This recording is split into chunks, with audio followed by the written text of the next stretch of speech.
Well, we're going to show some pictures, but not yet.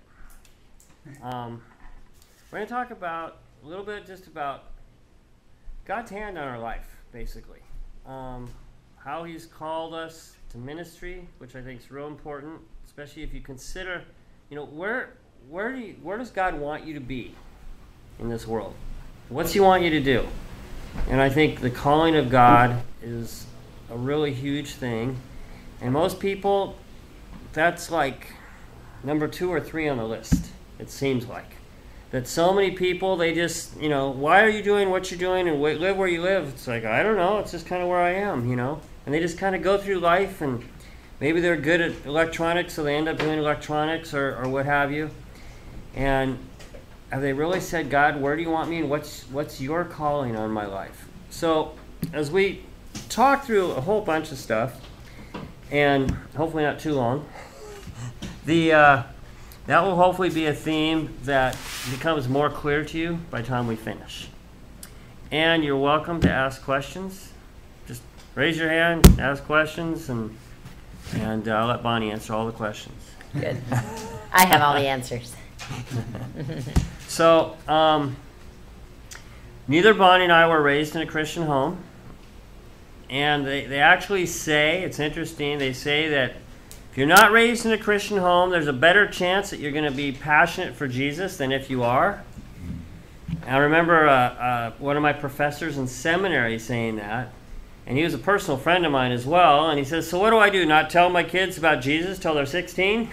But Bonnie and I, when we both got saved, it seemed to just take over our whole lives, And so when we first met, it was in college. She was from Northern California. I was from Southern California. We both went to school in the middle.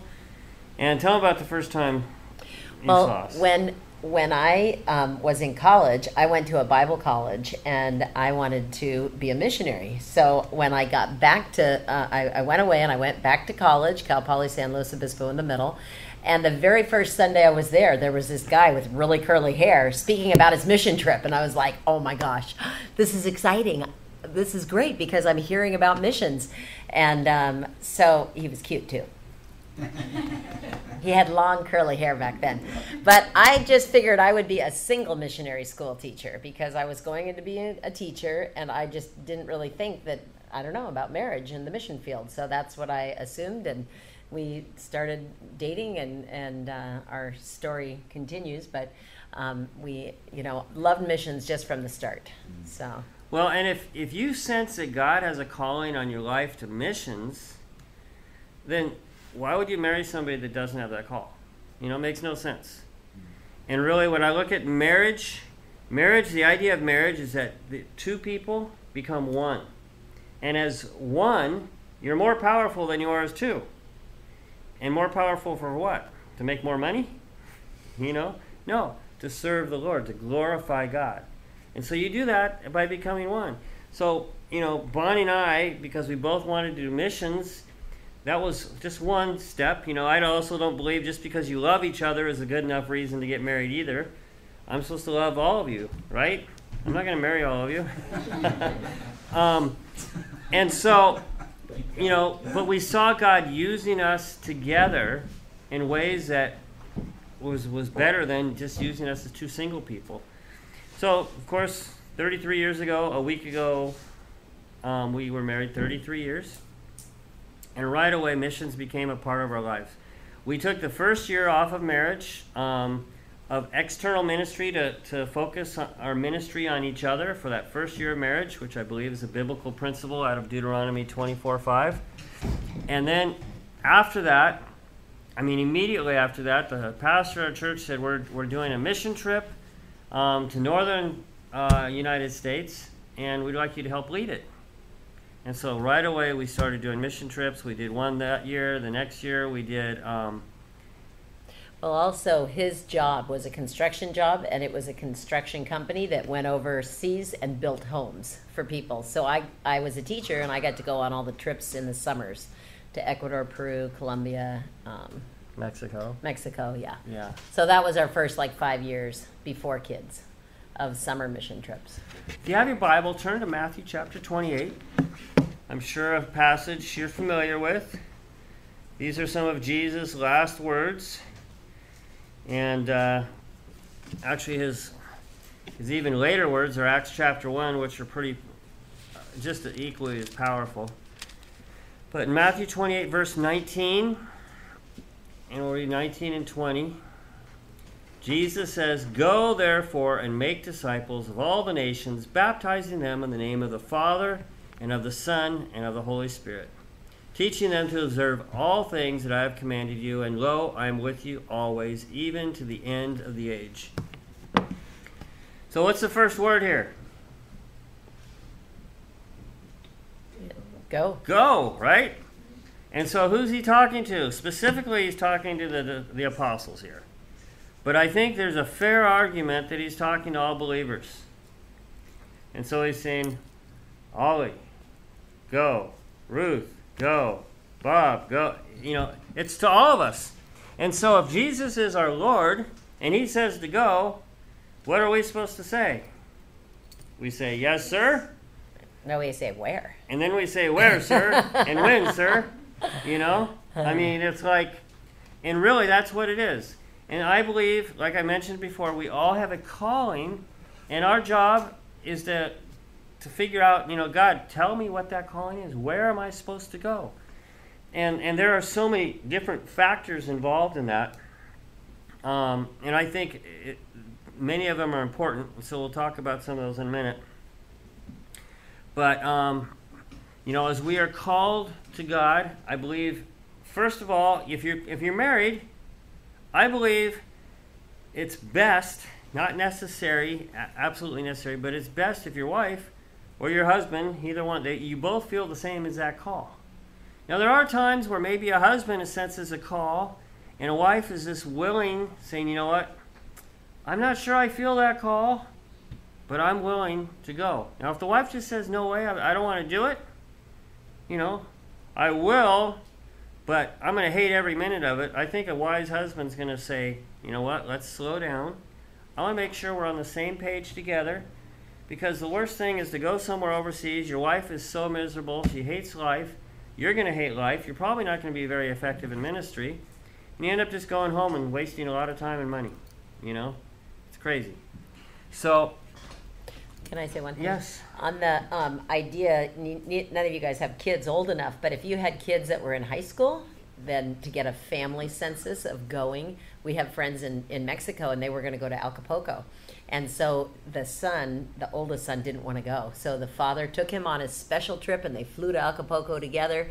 And at the end of it, he still didn't want to go. And the father said, okay, we're not going as a family. So, you know, it was a pretty neat thing. And now they're our next door neighbors in Rosarito, Mexico. And so we love it.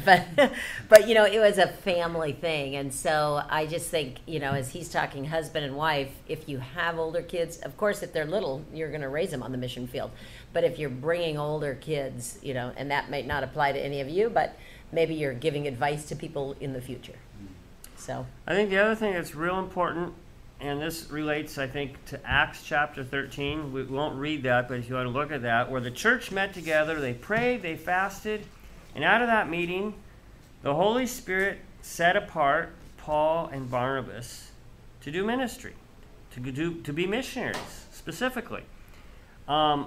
So who calls you? The Holy Spirit calls us, and that calling is confirmed by your local church. So if you were going to be a missionary, and this is your local church, the church here would hopefully say, yes, you know, we see God's hand on this person's life, and we send them with our blessings, with our prayers, and maybe a euro or two. But, you know, I believe so many missionaries end up going. Hi, Wesley. hello. So many missionaries end up going, even some of the ones in Mexico, and they just kind of show up. And they weren't sent by a church. We have friends right now. He loves missions. He feels called to be a missionary. His wife's Mexican. She wants to do missions work. And I said, well, where's your home church? They said, well, I don't know. We kind of don't have one. We come here, And they live in Mexico now because it's so close to the border. So they go back and forth, back and forth.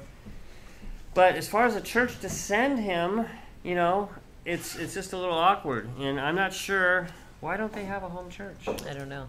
But I don't remember. Yeah, I really think that as you're contemplating it, if you are, then to get together with your home church or your sending church, the pastor, if there's a missions pastor or somebody, then that's really important to get their backing behind. And so, as all that's confirmed with God, then, you know, if you're called, you go. And I think it's good to go and sometimes do a test drive before you jump in forever, so to speak. And missions, by the way, doesn't have to be forever. It can be for a year or 5 years or 10 years. They used to say back in the day, if you don't sell your house and your car and go, you're not even committed, you know. Well, I'm not sure that's very valid anymore. But the idea is, you know, Bonnie and I, we wanted to be sent by our church. This is back in the early 90s. We'd already spent 2 years in Papua New Guinea. I'll tell you about that in a second. So we're thinking, God, do you want us to be missionaries again? You know, we couldn't figure out what to do and where to go, and we just weren't that content right there. Are you talking in the 80s or the 90s? The 90s, Okay. after New Guinea. Okay. And so we're feeling like, God, maybe it's time to go somewhere else. So we told our church. We had a group of people that we felt close to, that loved us, loved the Lord, were going to help advise us. What were there, three other couples, 4 counting us? Mm-hmm.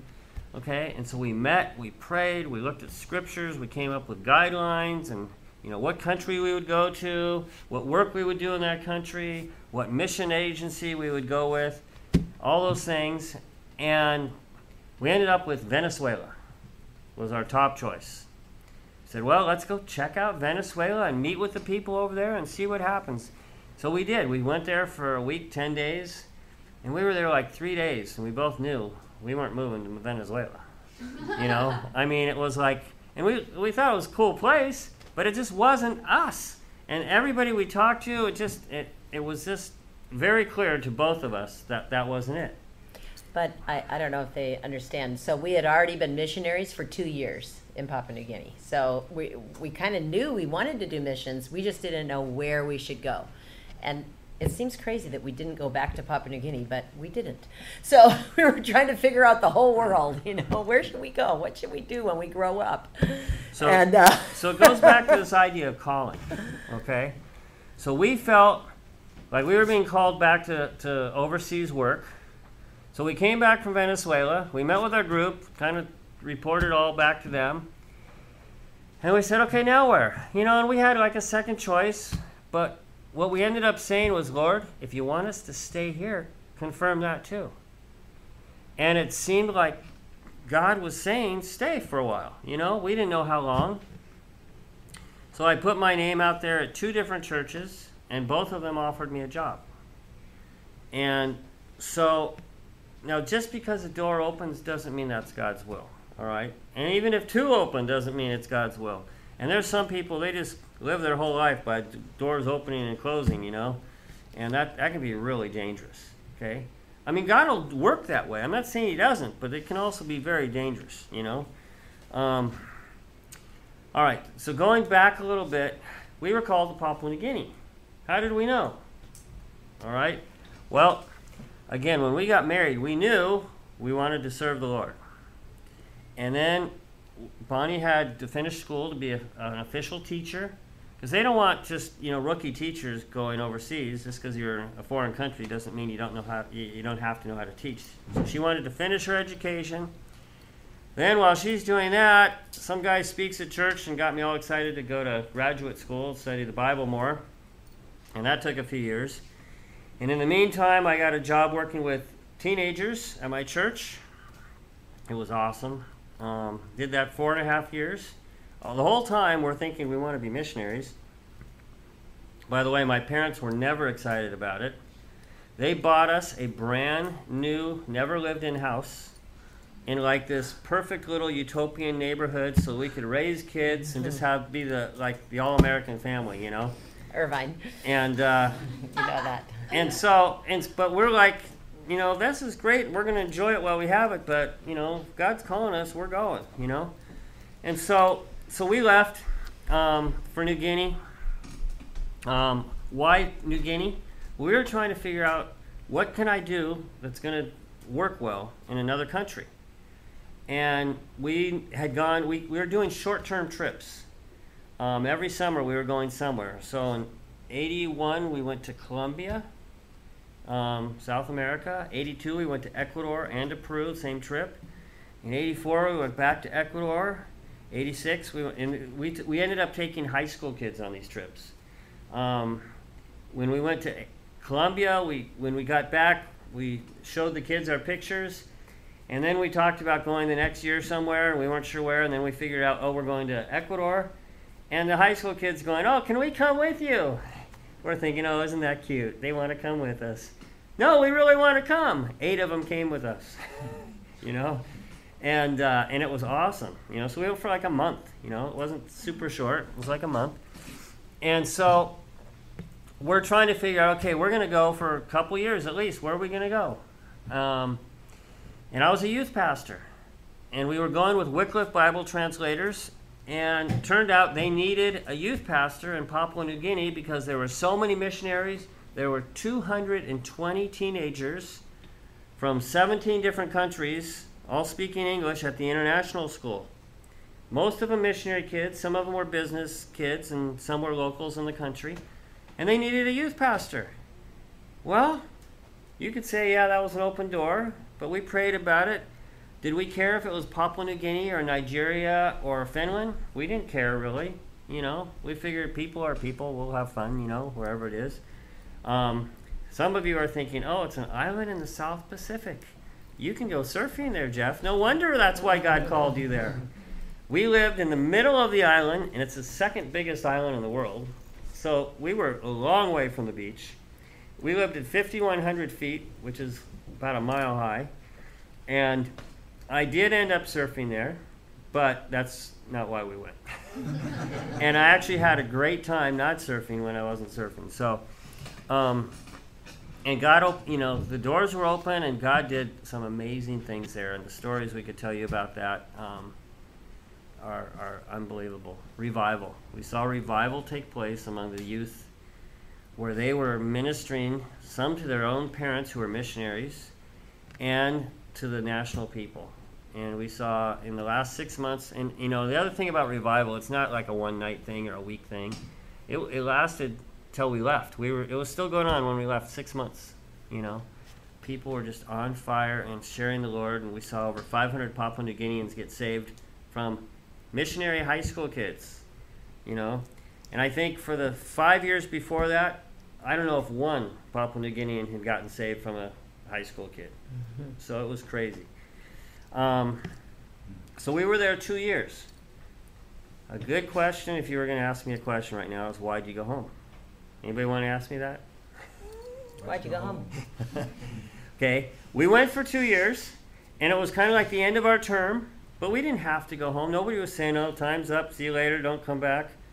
I think they would have loved to have had us stay. Part of us would have loved to have stayed, but we felt called to go back.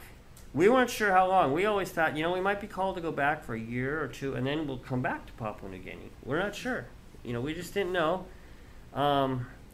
We did feel extremely isolated. There was no internet, you know. I mean, the telephone was $5 a minute to make a phone call. So even when our daughter was born, we didn't call home, you know. And we had a little deal. My parents would call us once a month. And it was only $1 a minute for them to call us. But even then, it's like the phone lines, you'd see them, you know, it's kind of like the old movies, you know, where someone's on the other line, you know, cranking the little machine so it works, you know. I mean, Papua New Guinea is a crazy place. We loved it, though. We did go back 10 years later just for a month. But, you know, we felt called to go back. When we went back, we had a really difficult time when we went back. Where? Back to California. There you go. Okay? It wasn't easy. And that's why we were in this stage, like, where do we go next? Do we go somewhere? Do we go back to Papua New Guinea? Do we stay here? And so the answers don't just come like that for anybody, I don't think. Sometimes you know, sometimes you don't. All right? So let's fast forward it. So we ended up, I told you I applied for that job. I got one of those jobs. Ended up staying in Santa Barbara since 1993 till 5 years ago. 5.5. And some of you know who David Guzik is. He'll be speaking at the Scandinavian Conference coming up, so hopefully you get to go to that. But he was the director at the Bible College in Ziegen, and every year he spoke once a year at our church in Santa Barbara. And Bonnie and I knew him. I was a senior pastor for 8 years, and not too far from him, so we would do things together and have meetings, So I knew him. So we said, let's have him over for lunch. And his wife wasn't there. It was just him. And we're talking. And he said, you should come be teachers at our school. Well, he invited us for 2 weeks. And we were like, 2 weeks? Okay, that might be Teach cool. a block class. But then we were like, wow, it's so expensive to go for 2 weeks. Well, he said if you like it, then you can come back for a semester. And we go, no, we know we'll like it. We should go for the whole semester. So, but we had to rent our house because we couldn't afford our house if we're gone. And we pretty much thought we could take a leave of absence from our jobs, but we had to ask and get permission. So we did all that. The only trick was, it's like 4 months is a semester. The lady wanted to rent our house for 18 months. But our kids had just gone off to college. We said, we don't need a big house anymore.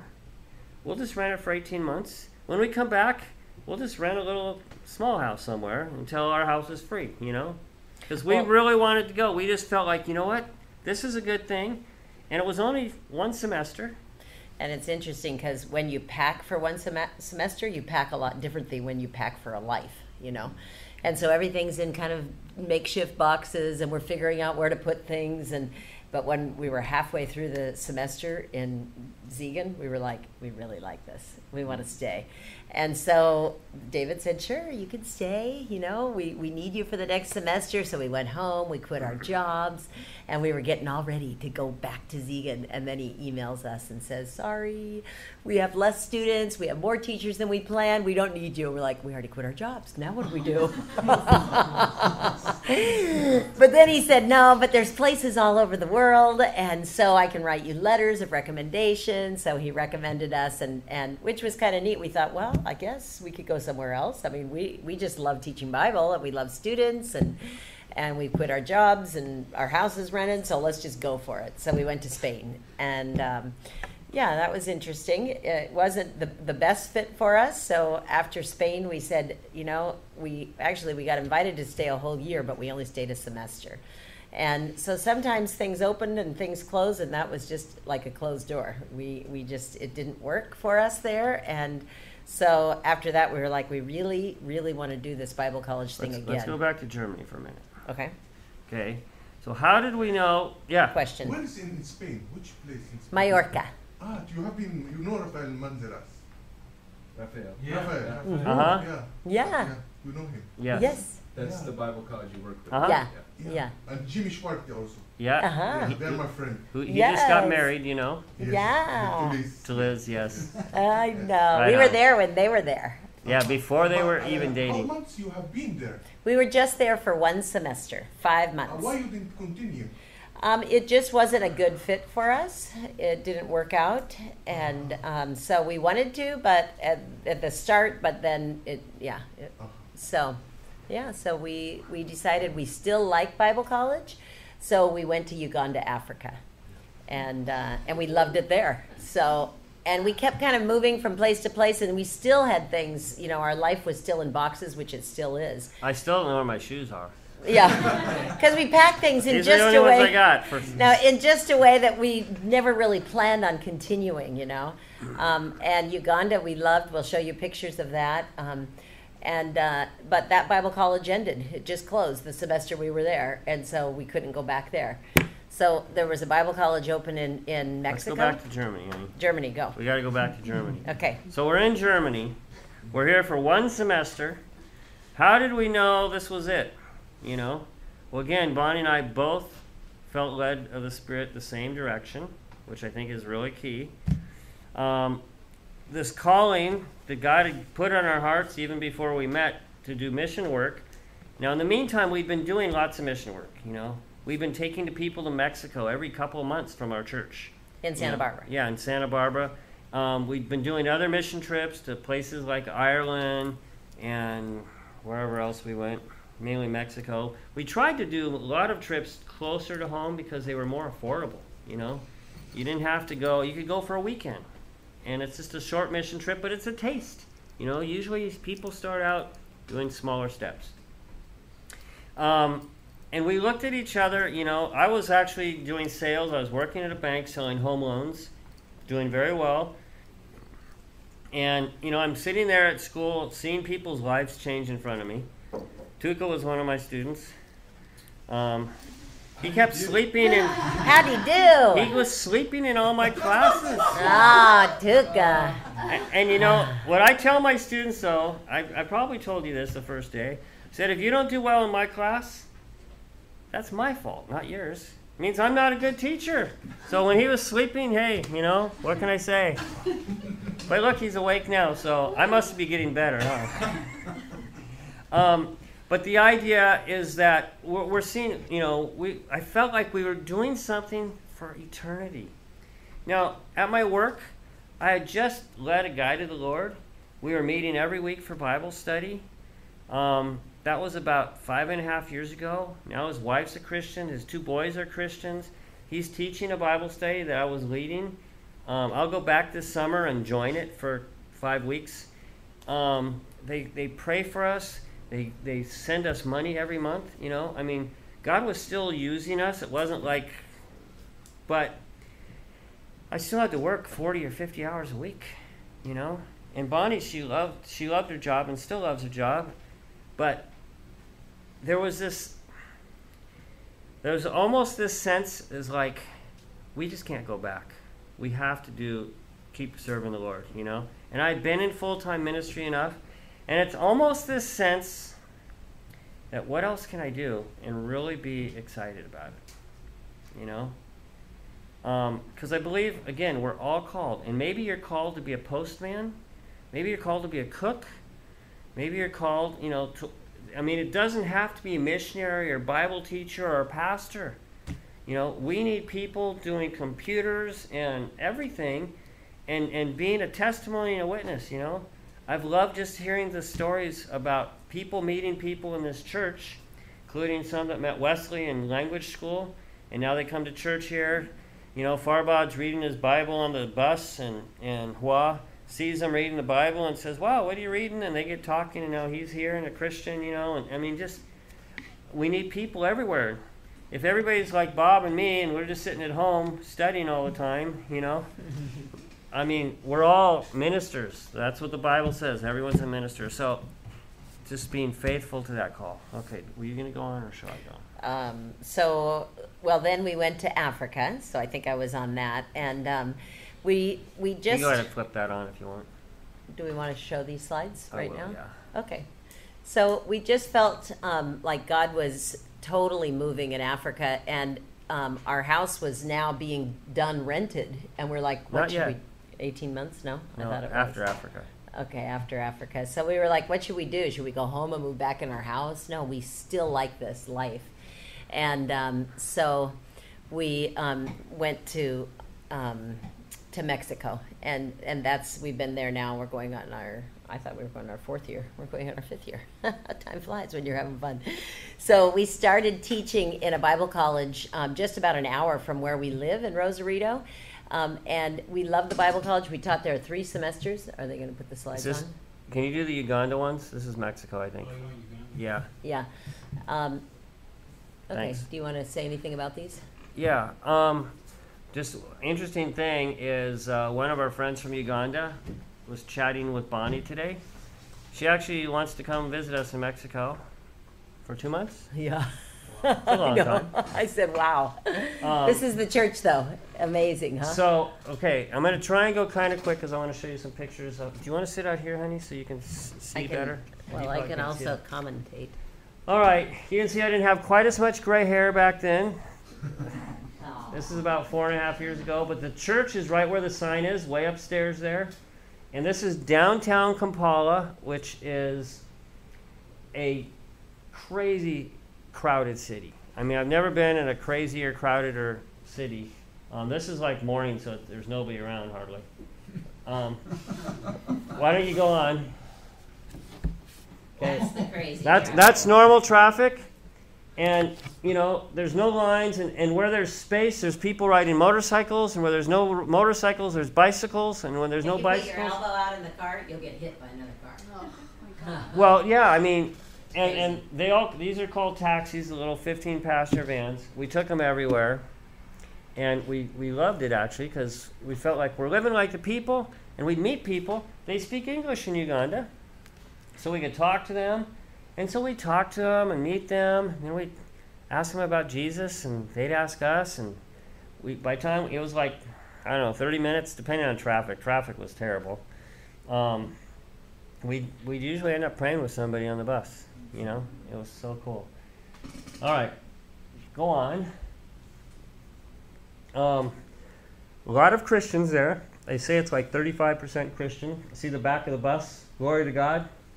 I mean, it's not uncommon to see that.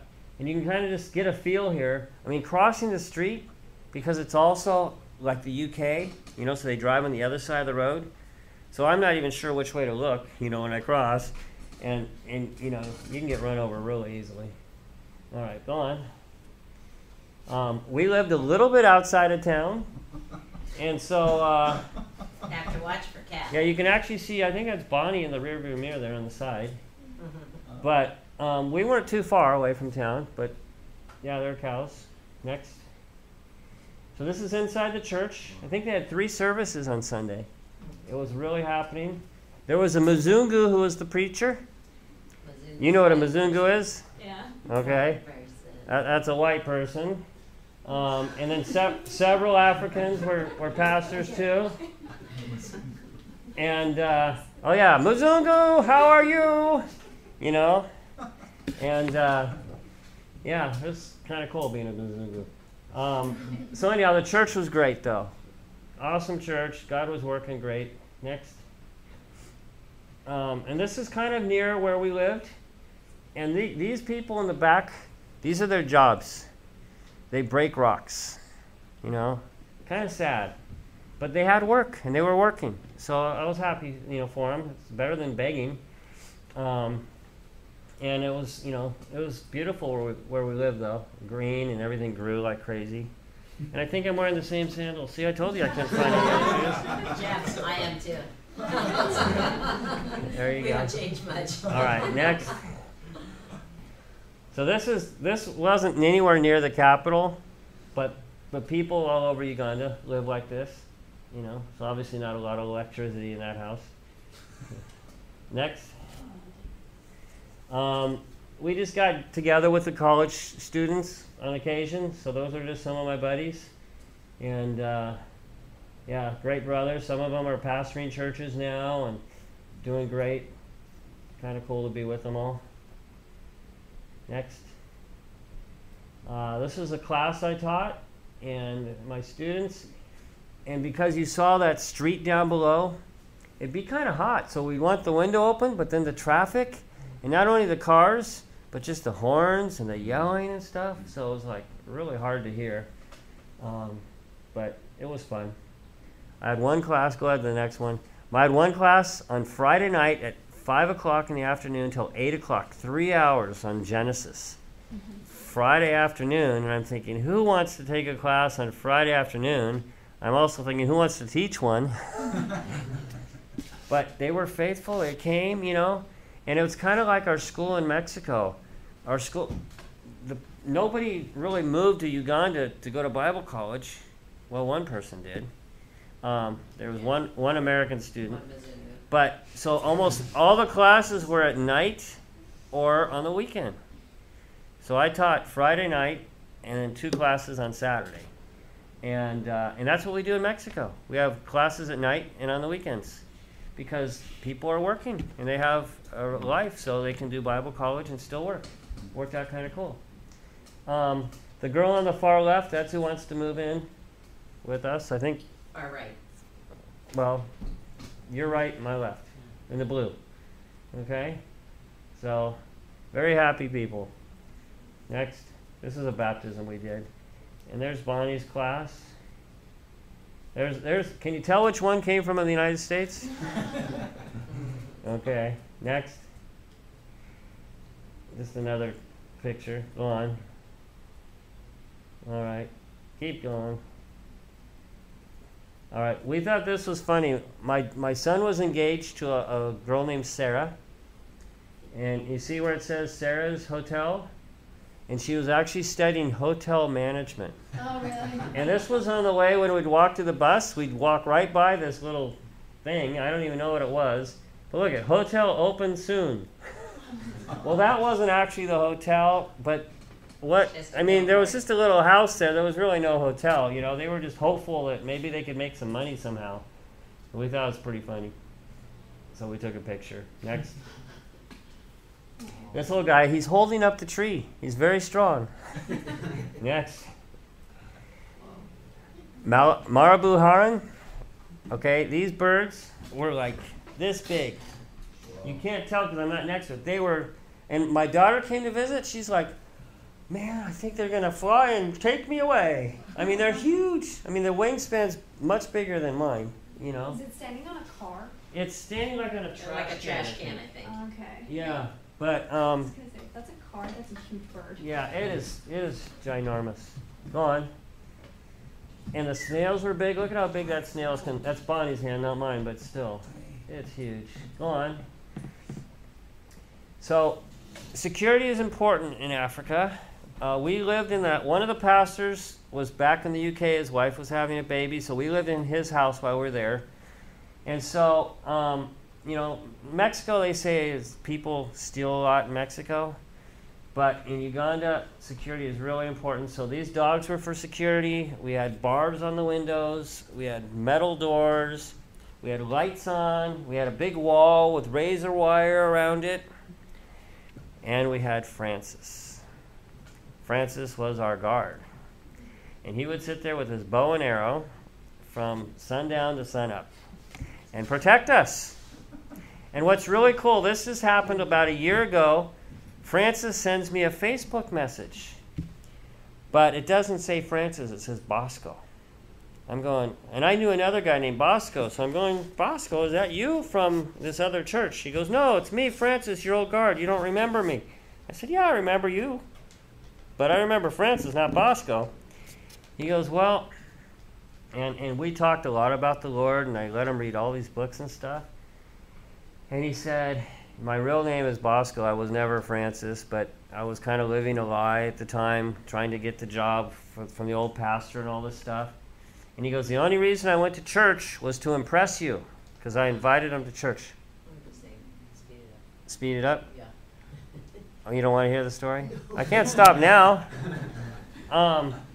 So anyhow, now he's an on-fire Christian. He's living for Jesus. And, you know, he got a good job and all this stuff. And it's just kind of cool. The thing that surprised me is here, this is our guard. And, you know, I didn't really think, I mean, you just be nice to people and help them out and stuff.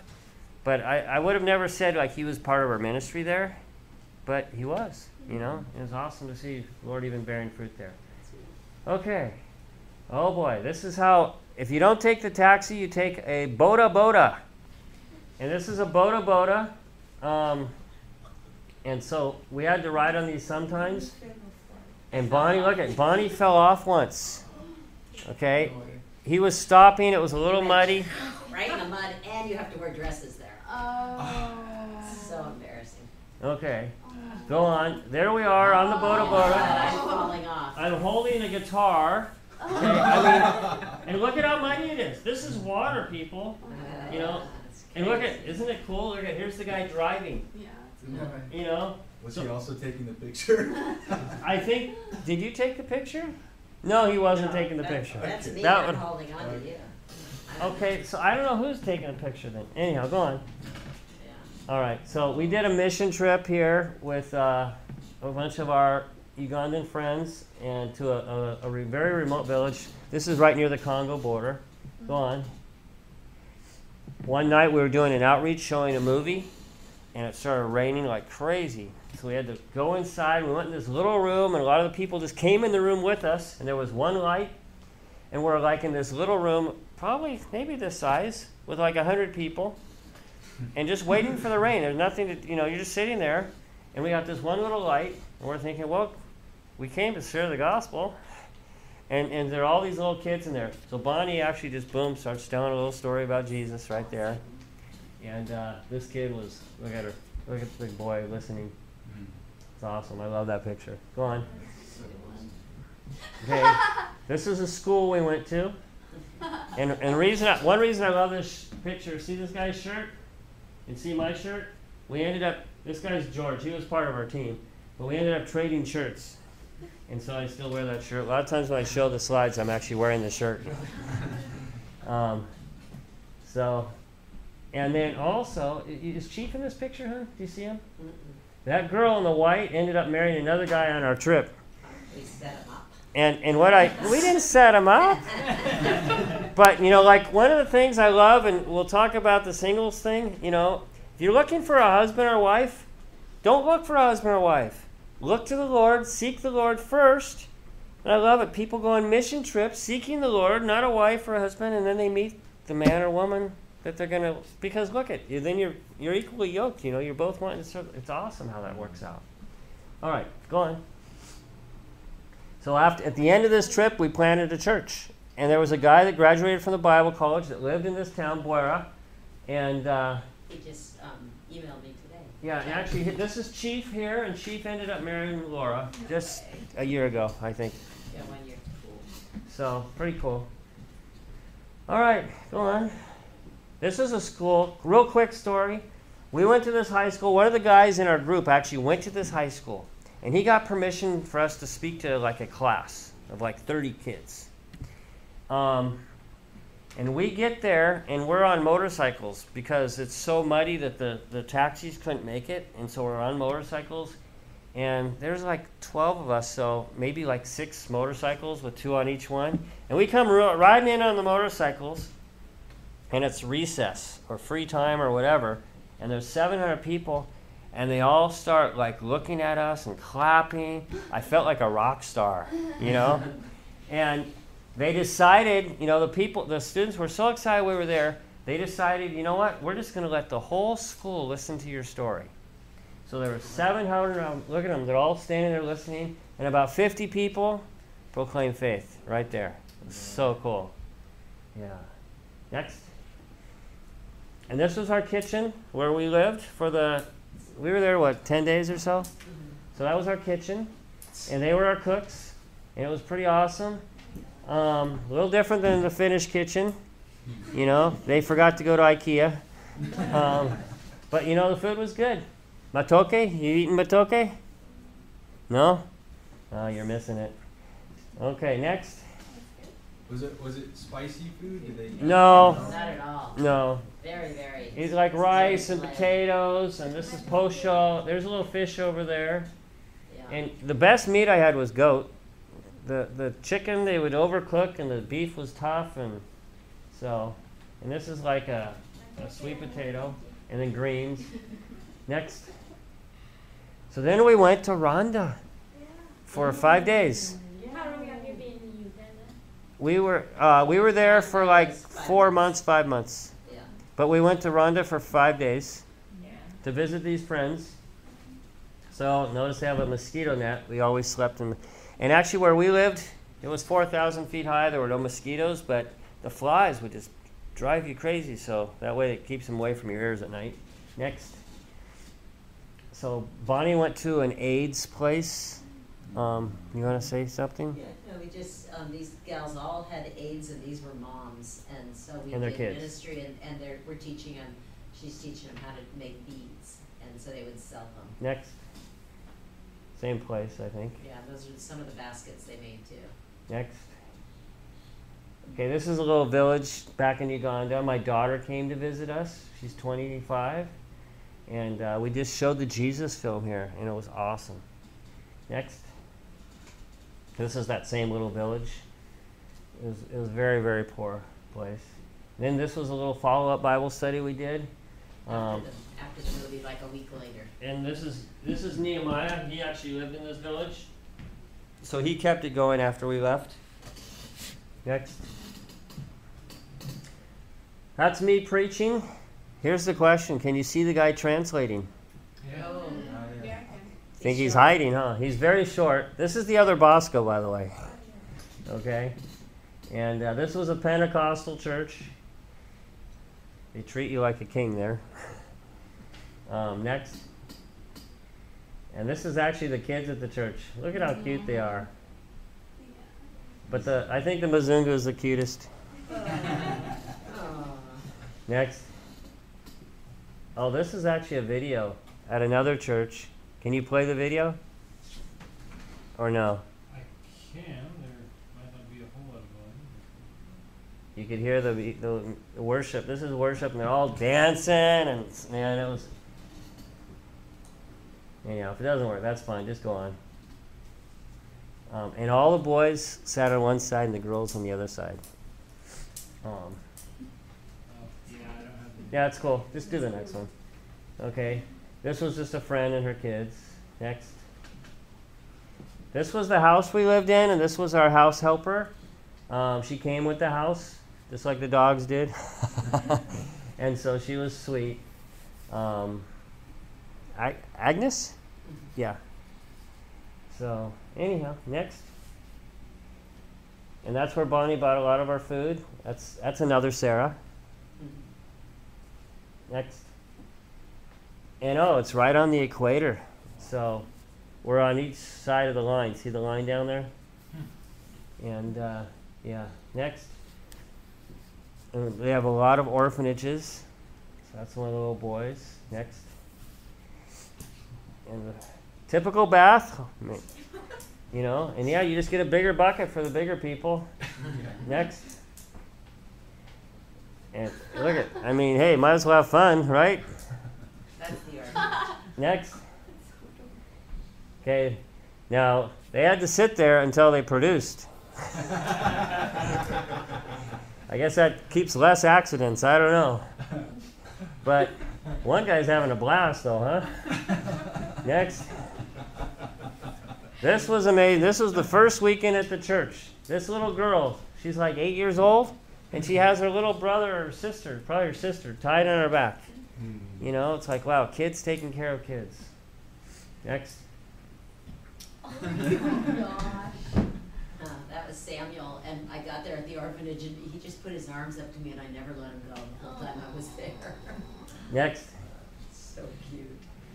So we would go to schools. We would go. They just invite us everywhere and just go and share. And But this was like a public school, but they still let us come share Jesus. yeah. It was really cool.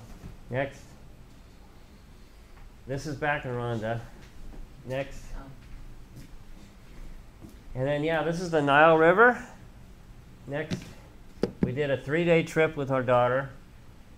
So got to see all these animals. Next. Safari with Monica. The giraffe is the one on the far side. Next. Got to see all these elephants. Next. There we are. That's like sunrise, I think, like at 6 in the morning. Next. Crazy. Baboons. Be careful of the baboons. And where we slept at night, there would be warthogs. Like sleeping in the dirt. And it'd get dark, you know, not like Finland in the summer. And my daughter's like, be careful you don't step on the warthog. And she goes, oh my gosh, I never would have thought that sentence would have ever come out of my mouth before. Don't step on the warthog? But it was fun, and they were not nice. They were mean. No, keep going. Next. Okay, next. Is that it? Or Maybe. I think we're almost to the end here. That's it. Yeah. I think when you're, for us being gone overseas, we really missed our kids because they were in college. And so when having her fly over there for 10 days was like, that was incredible. So, yeah. Okay, if you can load Mexico. So now we've been in Mexico almost 4 complete years. In August will be 4 years. And we went to work at the Bible College, which is actually an hour away from where we live. But the church that we're affiliated with, we've been going to for 10 or 11 years. I'm going to tell you more about the church and some of those things on Friday night when we talk about leadership and see what God's doing there. But we at one time we thought maybe we'll just go to every college for one semester. There's all over the world. We'll go to Japan, we'll go to Hawaii, we'll go to Hungary, we'll go to York, let's go to everyone. Wouldn't that be kind of exciting? But, we got to Mexico and it just worked out good. The doors were open, and so we ended up staying. 3 semesters later, we talked to the director about starting our own school in Rosarito, which is only an hour away. But like I said, we have all these students that want to come, but they have full-time jobs. They couldn't drive that far to take 1 or 2 classes. So he said, great. So we're an affiliate of the school in Ensenada. We have between 90 and 100 students every semester. Hopefully it'll get more as our church keeps growing. And most of them just take 1 or 2 classes. Some take 3 or 4, But we tell them, great, if you want to take 1 class, that's fine. You don't have to graduate. You don't have to take them all. And you want to learn, you want to grow, and it's just amazing because, these are very busy people, and they take all these classes. And so, how long are we going to stay in Mexico? I don't know. Until God calls us somewhere else. How will we know when he calls us somewhere else? Is it when my mom gets really sick and she needs our help? Maybe. But even that might be temporary. When my son and his wife have a baby? Maybe. I don't know. We could be in Mexico another year. I can't see it being less than a year. We could be there 15 years. And I really don't know. Some places, if you're going to go, you need to make a long-term commitment, When Bob came to Finland, if he said, I'm going to come for 2 years and try it out, okay, it wouldn't have been very good if you're going to be the pastor of a church, It just doesn't work that way. If you're going to go teach at a school, you can go for a semester or for a year, I'm actually the director of the school, but there's people that I've raised up and that have been raised up that if I never went back, it would go on just fine, And that really, I believe, as a missionary, part of our job is to work ourselves out of a job and keep raising people up, Our main ministry in Mexico is we're trying to kick people out of our church, okay? Because we want them to go all over Mexico and start new churches. Because there's really not very many. Mexico's a very Christian country, but they're not born again, They're a Catholic country. They're Catholic, and they believe in Jesus, but they don't walk with him, Jesus. and they don't live for him, And so there's a lot of, even in southern Mexico, there's actually a lot of persecution against the church. But let me show you some pictures real quick of Mexico, and if you have more questions, feel free. So What time do we have till? It's 8:15. We're okay. Okay. Yeah, we're good. yeah, this should only last about 10 minutes. Our daughter only lives about an hour away, so she visits us all the time. We haven't seen our son and his wife since Christmas, so we'll see them in about 2 weeks, which is good. Okay, next. Oh, so this isn't Mexico. Well, no, but I just want to show you so my son's next to me, and that's his wife on the other side of me, and Every Father's Day, that's his gift, is to go surfing with his kids. or they have to either buy me a present or surf with me. So They choose surfing. they haven't bought me a present for years. Okay, next. So we started. This is our little flyer for our Bible college, and the picture's right out from our house. Next. Okay, this is just one of our events. So our average student age is like 40. We have students in their 70s. You know what? You're never too old to learn and grow and mature. It's awesome. I love it. And then we have like this girl here. She's like 16, so we have big variety. Next. Okay, this is an Ensenada. I taught a worship class. One of my students was much better looking than all the rest. And then this guy here, Felipe, he was actually my translator. He's not even walking with the Lord anymore. It's really sad. But this guy here, he's now a pastor of a church. I mean, God's, there's always good and bad. Next. We actually did a lot of stuff in Mexico with married couples. And this is just one of our classes. He's now one of the pastors at our church. Next. This is a guy I discipled at the Bible college. He has his own church about an hour and a half away, and that's his wife and 2 of his 3 kids. His name's Melquiades. Next. This is we went, 15-hour drive to this place. And, Mexico's huge. yeah. So just one of the students' dad was the pastor of this church. I think there's another picture of this little place. It's totally different than where we were. Try the next one. Maybe No, not. Just doing kid activities. But there's all the cactus there and stuff. It looks totally different than where we live. Okay. We take the Mexicans on mission trips about every 3 months. They're actually going next month on one without us, which will hopefully be awesome. But you're looking at this picture and saying, is he a Mexican? Well, he lives in Mexico. We have Americans that live in Mexico too. So this guy retired. He goes, "Can I go on the trip?" I said, "Of course." Now what's funny is our church is bilingual. So if I say something in English, somebody has to translate in Spanish. If I say it in Spanish, they have to translate it in English because people don't speak each other's languages. So I actually don't even make the flyers for the mission trips in English, only in Spanish. Because I really want Mexicans to catch the vision for going out. I know most Americans won't do that, but they're more than welcome to come on the trips. Go on. Okay. We have great youth ministry down there. When we go on these mission trips, we bring kids, and they minister to the youth, and they do an amazing job. So these guys are some of the musicians. And then go to the next picture. Okay, that's not the one I was thinking of. But keep going. Well, they love clown ministry. You ever do clown ministry in Finland? Not so much? Okay. They love it down there, especially the kids. Okay, this is that other first mission trip. See how, look at the cactus. We don't have any of that where we live. I haven't seen any of that in Finland.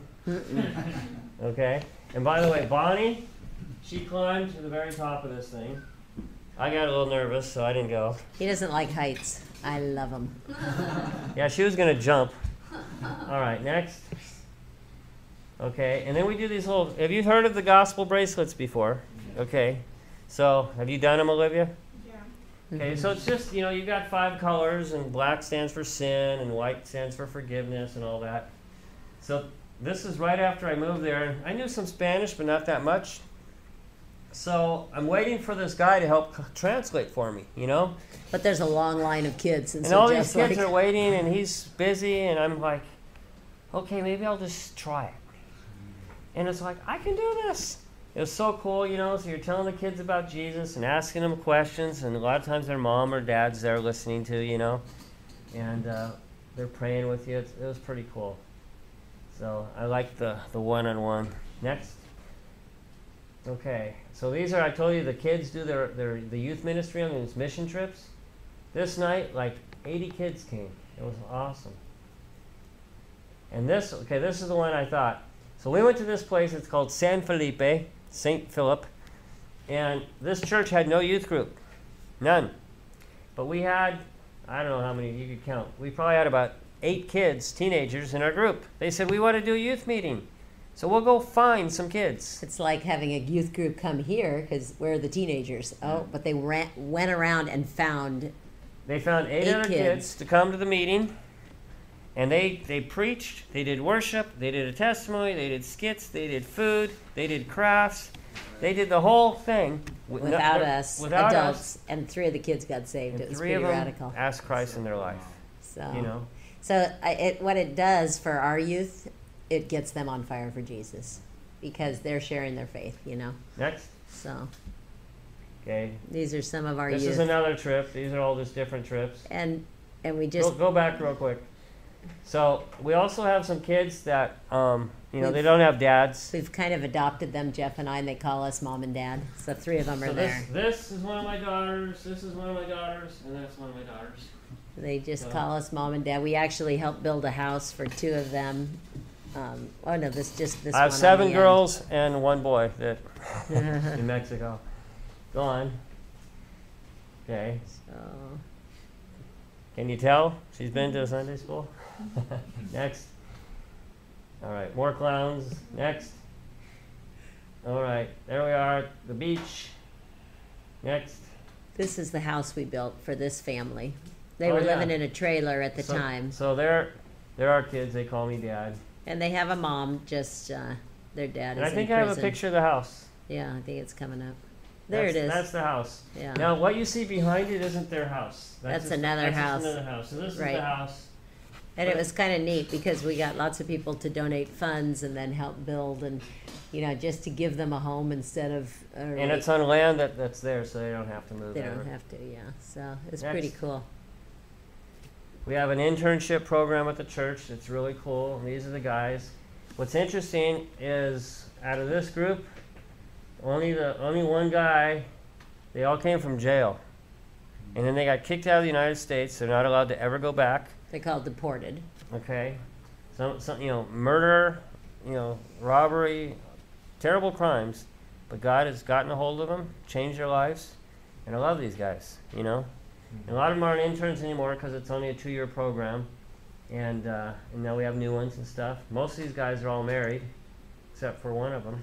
None of them were married, and now all of them but this guy's married now, and he'd like to be. Next. Okay, that's where you buy the fish, a pescaderia. Pescado is a fish.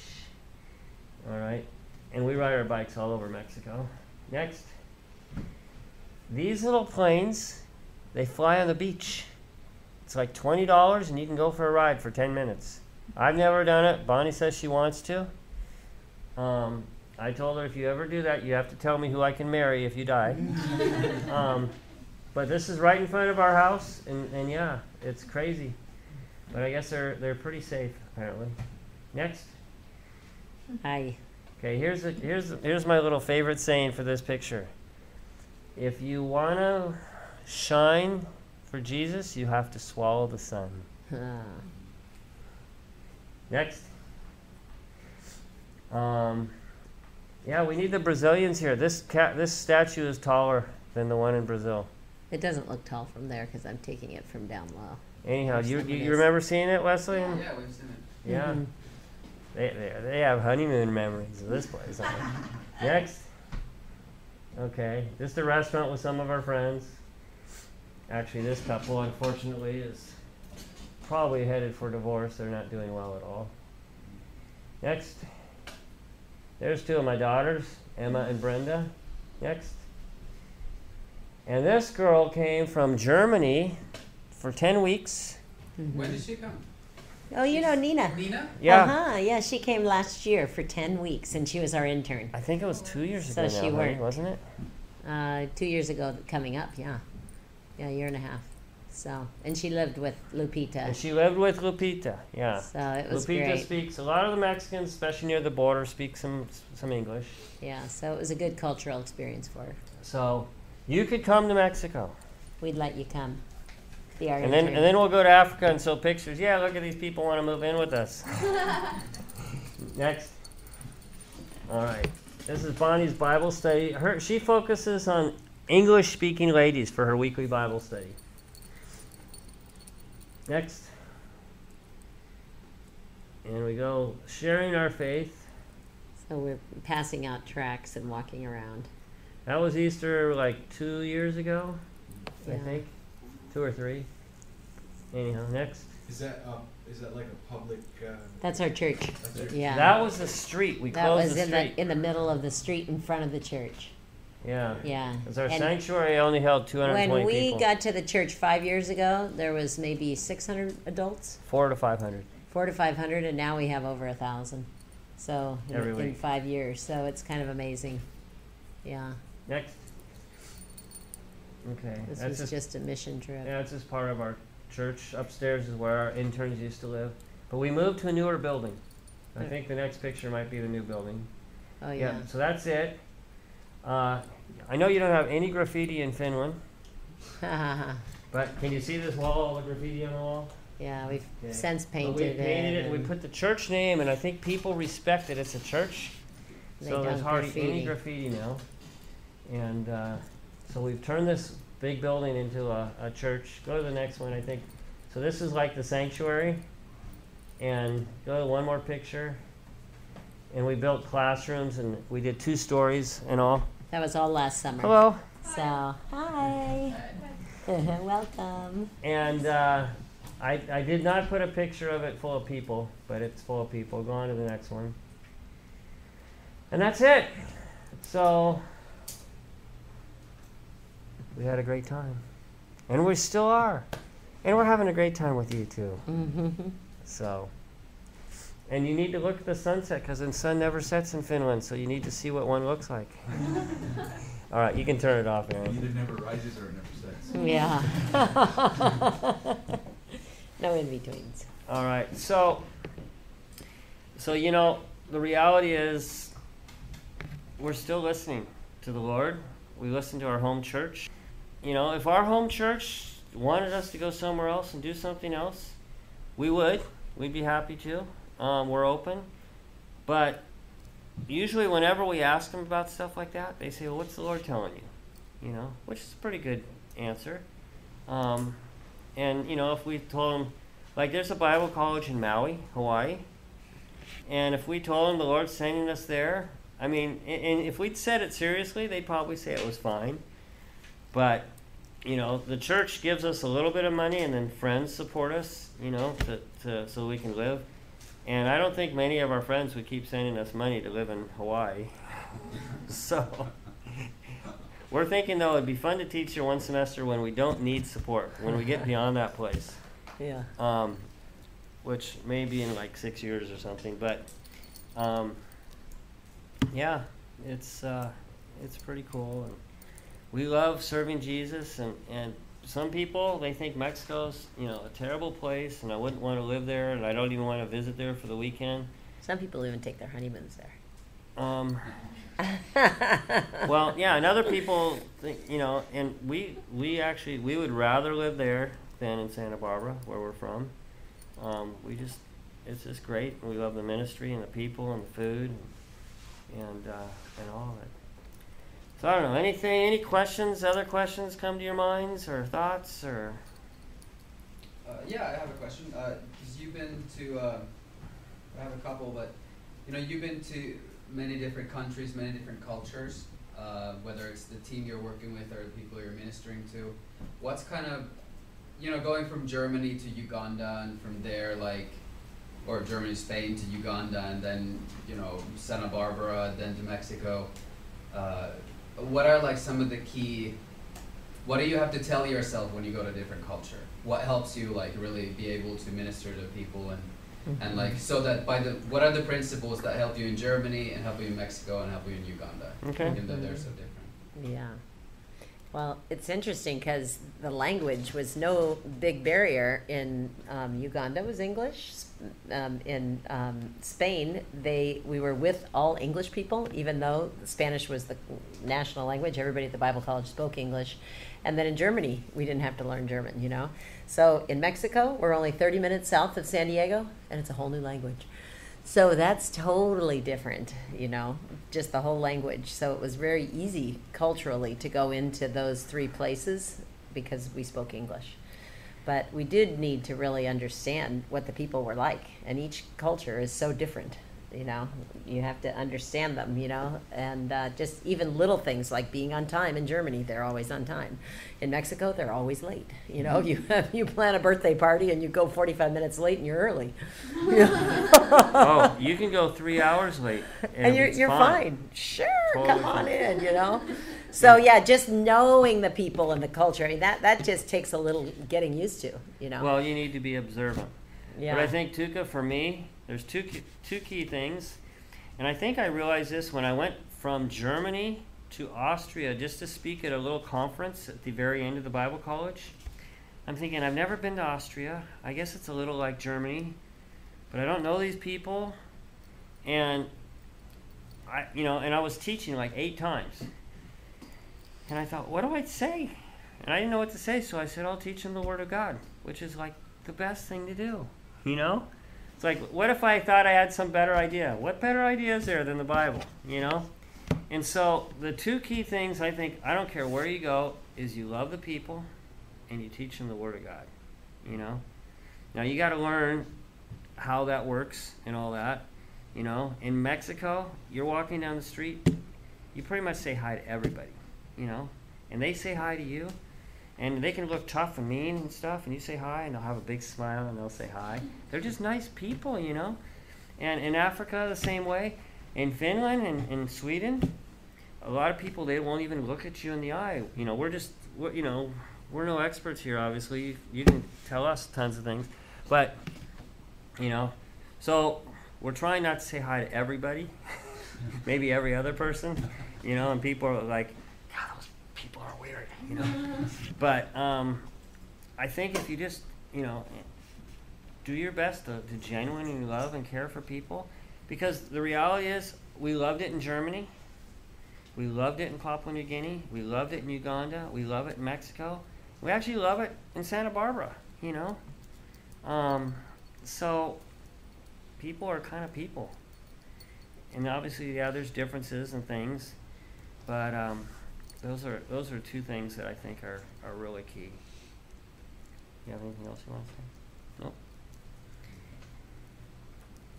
You had another question? What? Anyone else has a question? Oh, fine. I have another question. You're on a roll. Keep going. Go for it. Points. I was gonna ask. I remember you were in Germany. You guys did the food thing. Uh-huh. You know, with the leftover food taken to the gypsies under the bridge. Right? Yeah. Right? Yep. Yeah. I remember that. So I was just wondering, like, you know, in those pictures, I could see you guys do a lot of different things. Everything from the bracelet to like the video to, you know, just different things. Yeah. Like many times when we think of church ministry, it's easy to think of, okay, church ministry is Sunday, it's preaching. If I'm not preaching, what do I do? But what are some of the most fun things that you've done that are like wild or crazy but creative? Like how you've ministered to people, like by bringing food under bridges or stuff like that. Like, what can you think of? For me, is taking the people that we live with on mission trips, because you get to live with them, you get to eat with them, you get to sleep with them, and you're just having a blast the whole time. But then you're serving Jesus, so you're doing things like the outreach and the singing and the, you know, going door to door. And I love being in Mexico with the Mexicans, because they can minister to the Mexicans because they know the language, they know the culture, and you know, I'm just coming along for the ride. And so it's just awesome to go on these short-term mission trips. So to me, those are highlights. I love it. And I love just getting to be with the people for, you know, more time. You know, I don't know if you guys do any weekend mission trips where you go off and do things, but it totally, I don't know if you guys, have you guys done that here? I think it's just such a neat thing for you as a church. This is one of our mission trips. Do we have fun on our mission trips? It totally solidifies the group, because even though you might not think, oh, there's a lot going on there where we're going to go, but it just makes the group so close, and it makes you reach out, and you're going on a mission trip, and you know, the whole time you get there, and the minute you get there, you pass out your flyers and you start witnessing to people, you know, and then you're going, why don't we do this at home? Why don't we do this on the streets of Turku? I don't know, we should. I mean, you know, so what it does is it makes you like learn, oh, if I can do this on a mission trip, I can do this right here where I am, because I'm a missionary every day wherever I am. So like when we go to Santa Barbara, you know, I just want to be able to be used in 6 weeks. We're only there 6 weeks with our home church, but whatever it takes to share Jesus every day, I want to do it, you know? And so, you know, those mission trips to me are really fun. I don't know if you have other fun ideas. Well, I know a ministry that's actually supposed to start in a week or so is surf school. And I don't even know how much I'll be involved, but it's just another idea of something kind of creative and fun. They're doing this in Ensenada, about an hour south. And that neighbor that was thinking of moving to Acapulco that lives across the street, he wants to do this. And Saturday morning, whoever wants to learn how to surf, come down to the beach. They'll have a little Bible study, so it's open to anybody that wants. And they have surfboards and wetsuits because the water's a little cold. I don't know if it's colder than the lakes here. I haven't actually gone in yet. But and people will, they'll teach you how to surf, and it's just it's a fun thing. It's totally out of the box, but it works out great. At least it is in Ensenada right now, and I think it'll be good. I'm trying to think of other things. I love hospitality, and my ladies, I lead the English ladies, so we always do once a month luncheons, and now we're planning a retreat. So I got the first meeting going, but when I get back in August 14th, I think maybe 11 days later or 10 days later, they're planning a big retreat for just the English speakers in the same place where you guys went on your honeymoon. Really? Yeah, yeah. One of my friends is buying the big, huge house on the very end. Yeah. And then it'll be big enough to sleep 30 of us. So they're planning it all summer long while I'm gone, which is really fun because now I have 10 leaders and they're all, really on fire. And so they can do something fun and crazy like that and hula dancing and everything. So we'll have fun. Another thing that we play a lot at our church, at least like the staff, and Bonnie doesn't participate in a lot of these things, but about every quarter we have like a all-day staff retreat. Mostly guys on the staff. There's mostly guys, and sometimes we'll go and do things like paintball, or and we almost always eat. But we'll focus, and sometimes it'll be a lot of time just spent in prayer, alone, and prayer in a group. Obviously, Bible teachings and things like that, and hopefully it helps bring unity. Our staff is about 18 people. And so it's really good just to get away, try and help God give us a vision for what we're supposed to be doing and how we're supposed to be doing it. We'll go for little hikes and things. I mean, again, sometimes just need an excuse to spend time with somebody, And so I love to surf. I know this one guy I met at church. His brother became a Christian, and his sister became a Christian, but he wasn't a Christian yet. And he was coming to church, and he was a surfer, so I'd surf with him once in a while. I remember my friend Jeremiah and we took him surfing early one morning, and we're at the beach, looking at the waves, deciding, are we going to surf here or not? And I said, so Ivan, are you ready to ask Jesus in your life yet? Because I knew he was this close, It was just like I just needed to push him, just maybe. But I didn't want to make him do it or anything, And he looks at me and says, yeah, I'm ready. Today's the day. And I'm like, okay, shall we pray right here at the beach? He goes, I can't think of a better place. So the three of us right there on the beach, we prayed, and he asked Christ in his life, and it was awesome. About a month later, the same Jeremiah and we baptized him at that other beach that we showed you before. And he's doing good. He just moved an hour away for school, so hopefully he'll still continue to do well there. So I don't know if that is as creative as you're thinking. All right. Anybody else? Questions? Ollie? Yeah. Tell us, brother, about your doings in Mallorca. I myself found that the church is among the people who are the foreigners living there. Yes. The locals are not, because they have been called for the Bible school. What you have been doing there, in the church? What did we do in Mallorca? In Spain, Mallorca. In Spain, yeah. Yeah. Well, they really didn't want us to do a whole lot. And Bonnie and I like to do a lot of things. Yeah. So that was one reason we were not excited to go back. And we taught at the Bible college, and that was pretty much all we did. And we wanted to do street witnessing and other things. And they just said, we just would rather you not do those things. So, Yeah. I played volleyball with some Spanish guys, which was really fun. And we'd have all the students over for dinner and my Spanish friends over for dinner. But yeah, there was only one Spanish speaker at the whole church besides the pastor. And they were from England and Netherlands and Germany mainly. The church, yeah. So, but I hear that's very typical of Spain. It's just hard. I've read statistics where there were maybe 5,000 Christians or something 10 years ago, And now there's like 45,000 Christians. You think, wow, there's a revival going on. But almost all those 40,000 people are immigrants. Yeah. You know, South America and other places in Europe. Because, you know, it's good weather and it's a nice country and, you know. And Mallorca, if you don't know, by the way, is an island in the Mediterranean. And it's like, you're familiar with Hawaii? Okay? It's like the Hawaii of the Mediterranean. It's beautiful. It's We like, went on our honeymoon.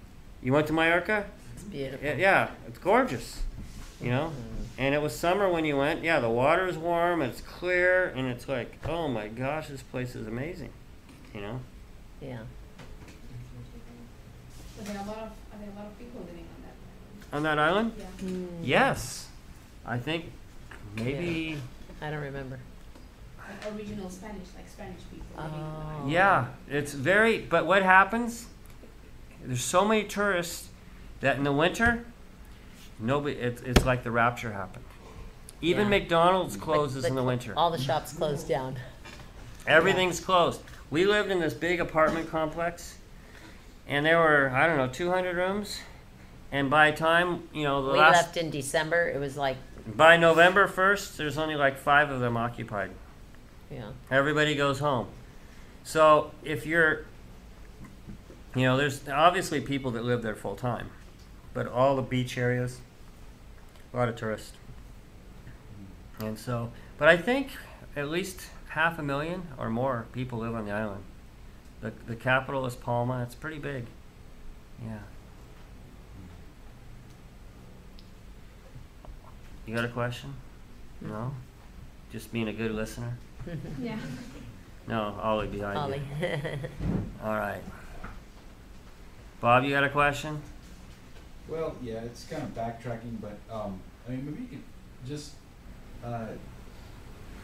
just explain, like, when the Lord initially kind of led both of you as a couple to kind of leave and go on a mission field. Like, what kind of things were you experiencing just inwardly? You know, were there impressions? Did you hear the voice of God? Were there scriptures that in your devotional reading popped out to you, or friends, or was it all those things? Or you know, because you hear a lot of people rely on one thing or another to determine God's leading in their life.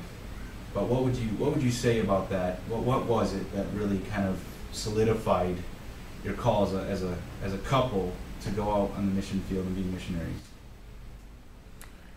Well, I think, you know, it was just a process.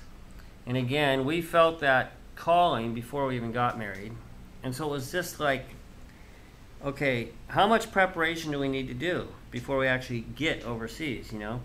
We didn't think it would take as long as it did, but then I ended up going to seminary, and I crammed 2 years into 4 because I went part-time. You know, I was a youth pastor, and I had to work at the same time, so I actually had 3 part-time jobs. And the youth ministry, I loved it so much, and I was in charge of high school and junior high, and we had like 100 kids coming, so that was like a full-time job as it was. So, but it would have been real easy just to say, wow, God's blessing this, maybe I should stay here, you know? But we just felt like God, you know, God's calling hadn't changed, and she needed to get her degree. I needed to get, you know, some good experience, which was good. Maybe finish my Bible college or Bible seminary. And, you know, I think there was, you know, verses like Matthew 28 and Acts 1:8 and different verses that we, you know, we'd already known, you know. But as we'd read through the scriptures and we'd see those, we're going, yeah, God, we're getting there, you know. And so finally it just came to be time, okay, you know. I mean, I graduated. I think we would have gone even sooner, but then Bonnie got pregnant because we'd been married 5 years. So Bonnie got pregnant. We thought, well, we should probably have the baby before we go. Danny was born in October, or in July, and we were gone in October. So I think for both of us, we both had that call before we got married. And then all those short-term trips that we talked about for our first 5 years of marriage were like a highlight. So it's like, if we could do this highlight all our life, wouldn't that be incredible? You know? And so it's like, wow, you know, missions was just a part of us. Like, it just like turned our crank. Like, we got so stoked when we were on those short-term trips, taking other people and getting other people excited, because we weren't planning on taking all those high school kids. Like he said, we were just youth ministers volunteering, and we told our youth kids, hey, we're going to Columbia. And they're like, can we go? You know? And so, of course, we're like, sure, why not? We'll take a team. But it wasn't like our goal and our plan. Like, we didn't set out to say, okay, we're getting married and we're taking all these short-term trips with high school kids. It just evolved. And then when we went to Papua New Guinea, then it was like, wow, this is incredible. But then to have all those years home was like, Santa Barbara was kind of our mission field then. And so are you, you know, where is your home? Is your home your mission field? Because, you know, you guys are all missionaries in Finland right now, you know? And so the people that you're next to, your neighbors, you know, those are your mission field. And so when we were in Santa Barbara, we felt like we were missionaries in Santa Barbara. So when David Guzik asked us to go teach at the Bible college, it's like, yeah, we can just go be missionaries there, because you know, our whole heart and desire in Santa Barbara was to reach out to people and serve people and be in ministry. And, you know, we did everything there except we both had to work full time. So, you know, to be able to do it and not work full time and be full time, and then in a foreign place, and, you know, like, we get excited about it. So, you know. One of the things that was important to me, and this is a very logical way to think, which may not necessarily be God's way to think. Not that God's illogical, but his logic is much higher than ours.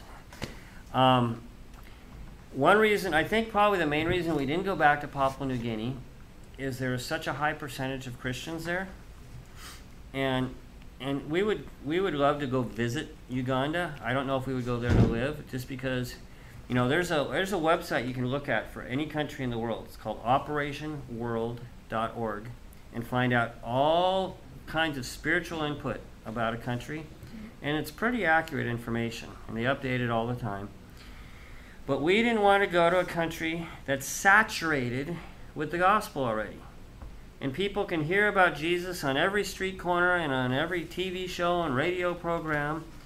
You know, we wanted, you know, for me it was important, if I'm going to go and sacrifice my life to be a hero, no, but if I'm going to go do all this stuff, I want to go somewhere like Paul did. He wanted to go where the gospel wasn't preached, you know. Well, it's hard to know where the gospel's preached, but you can find places where there's not, you know, Christians tripping on each other because there's so many, you know, and so many churches are all fighting with each other. I mean, nowhere's, you know, perfect. Everywhere needs help. And again, go where God calls you. If he's calling you to go somewhere where there's a lot of believers, you know, we have friends in Germany right now, and Tuka would know who they were, but I wouldn't say their name anyhow. But they're going to Brazil. Well, Brazil has tons more Christians than Germany. Germany is actually not very evangelized. You know, they all know about Jesus, but their vision of Jesus is very warped, you know. It's this old school thing, and the students are growing up really not understanding anything, I think, the kids. And so I've told these friends of ours probably 3 times, are you sure God's not calling you to stay in Germany? Because they're great people, they're gifted people. And they're like, nope, you know. But maybe we'll send some Brazilians back to Germany to be missionaries. And I've told them, I said, you know, good. You know, if I can talk them into not going to Brazil and staying in Germany, then they probably weren't called anyhow. But I'm not trying. You know, I tell them, I say, hey, whatever the Lord's telling you is plenty good for me. I just want you to make sure that's really him, and not just, you know, you wanting to go somewhere exciting like Brazil and being tired of Germany for whatever reason. So, yeah, but to me, it's like, yeah, I don't want to go. Papua New Guinea has so many Christians, and they're so open to the gospel now. I feel like I'm much better off in a place like Mexico, you know. What's the name of that website you said? operationworld.org, and I highly recommend it. There's actually a little thing, they'll send you an email every day about another country. And then you can pray for them. It's like a 60-day challenge. Cool. It's good. And, yeah. Well, I have a question. mhm. How you can know the difference between the God's call and sometimes you would like to go to some country, then how you can make the difference between God's call and your wish or your will? That's the question. That's a great question. Very good. Well, I'll answer first. For me, I would pray and seek the Lord, and God, gives you, confirm it through Scripture. Like Psalm 37, 4 and 5, delight yourself in the Lord. He will give you the desires of your heart. And then I would talk to your husband. Obviously you and your husband need to have the same call like Jeff and I did. Then you talk to your church and, is it just my desire? Because when you delight in the Lord, God gives you the desires of your heart. And so, if that's a place that you desire, pray about it. Talk to God, talk to your husband, talk to your church, talk to your, get counsel from godly people that are older than you, that have been experienced and more mature, and see what God does. And then you might want to go there, like we went to Venezuela. So, we were like, okay, so we're praying about this country, but we went there, and like halfway through, we look at each other and we're like, this isn't it, is it? Because we were both looking to lead leaders, and the leaders were not getting along. We're like, no, we're not. This is just, it's not fitting our desire and our goal, what Venezuela was, And then we ended up staying in moving to Santa Barbara. So from Venezuela to Santa Barbara, go figure, And we stayed there for 15 years, Now we're back, and so we're just, I figure our life is God's, we're open to Him, It's like, Lord, where do you want me to go? I'll go wherever you want. So lead me. Yeah. I want to add to that. Add, too, yeah. I think one thing that we often as Christians are afraid of is making the wrong choice. Like God's going to get angry at us. And so we really need to know that this isn't from me. And we get almost like frozen in fear that if we choose something that might be our flesh, well, it's better just not to do anything at all. Like their example of just going to Venezuela, try it out, see there's no harm in just going, God said go, well, okay, maybe you're not hearing from Him, maybe it is your flesh, maybe it's just your own desire, but, well, maybe you're going to discover that when you go and just try it out. In fact, that's how I went to Bible college. I didn't know if it was my desire or God's or what. I just said, well, I got a round trip ticket, so I can just return if it's not the Lord, Mm-hmm. I think. Were you thinking of not even finishing the semester? I was thinking maybe I'd be back in 2 weeks. Really? Yeah, because it was a two week period that they gave you before you could return. You get your money back. So I was thinking. Really? Yeah, so I was like, I got to decide. And Which place? Hungry. It was Murrieta. Oh, yeah. I Marietta. started there. I finished in Austria. So but I figured out, and it was really the second I stepped on the property, I knew that's where God wanted me. So it was like one of those things where, well, let's just go see. Yeah. And I think that we can be like that, just over, how do you say, like, maybe make it paralyzed? Yeah, but you can over spiritualize decisions in life.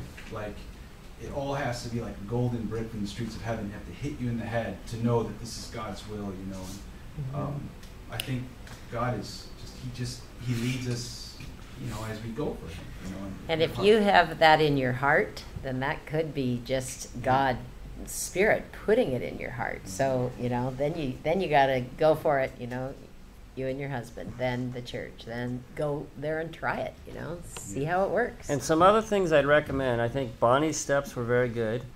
But read missionary books. Go on to operationworld.org and study countries, and find out how to pray about them. And again, as you talk to your church, obviously your pastor, but talk to your friends and say, Lord, I feel, like maybe I want to go here, or maybe there's not even a place you want to go. Maybe it's just something you want to do. And so if it's something you want to do, hopefully you're doing it here, Well, like for us, when we went to Papua New Guinea, we didn't pick that country. We picked the organization, Wycliffe Bible Translators.